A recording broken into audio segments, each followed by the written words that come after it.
በሰበታ ወልቂጤ ጅማ አድርገን ካፋ ቦንጋ ገብተናል። እዚህ ከእንቅልፍ ለመንቃት አላርም አይቀጠርም። እምዬ ቡና ስትወቅት ከጣሪያ በላይ ስለምታስጮኸው ሳትወድ በግድ ትነቃለ። ቡናህን ጠጥተ ወጣ ስትል የኢትዮጵያን ብሔራዊ የቡና ሙዚየም ፊት ለፊት ታገኘዋለ። እውነተኛው የቡና ሙዚየም ግን በካፋ የተፈጥሮ ጥብቅ ደን ውስጥ ነው የሚገኘው። እዚህ በሌላው አካባቢ እንደምታውቀው ቡና አይተከልም። የትውልድ መንደሩም አይደል፣ ጫካው ውስጥ ራሱን የሚበቅለው። የገበሬው ኃላፊነት ደኑን መጠበቅ ነው።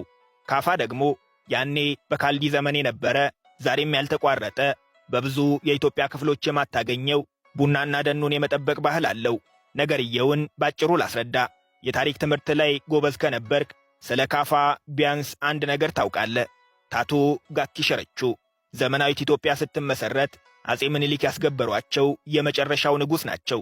ታቶ ጋኪ ሸረቹ ላይ የተገታው ጥንታዊው የካፋ መንግሥት ታዲያ የሚያስደንቅ አስተዳደራዊ መዋቅር ነበረው።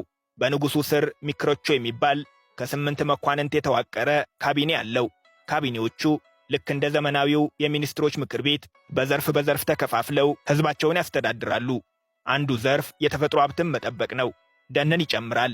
የዜጎች የኑሮ መሠረት የቡና መብቀያ፣ የቀፎ መስቀያ ነውና ማንም በዘፈቀደ የማይቆርጠው ደን የሕዝብ ሀብት ነው።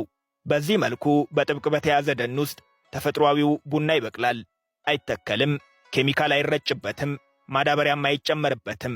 ኦርጋኒክ ኮፊ ይባላል። በዓለም መድረክ ተፈላጊነቱም ዋጋውም ከፍ ያለ ነው። ይህንን ቡና ልንጠጣ ነው እንግዲህ ቦንጋ መግባታችን።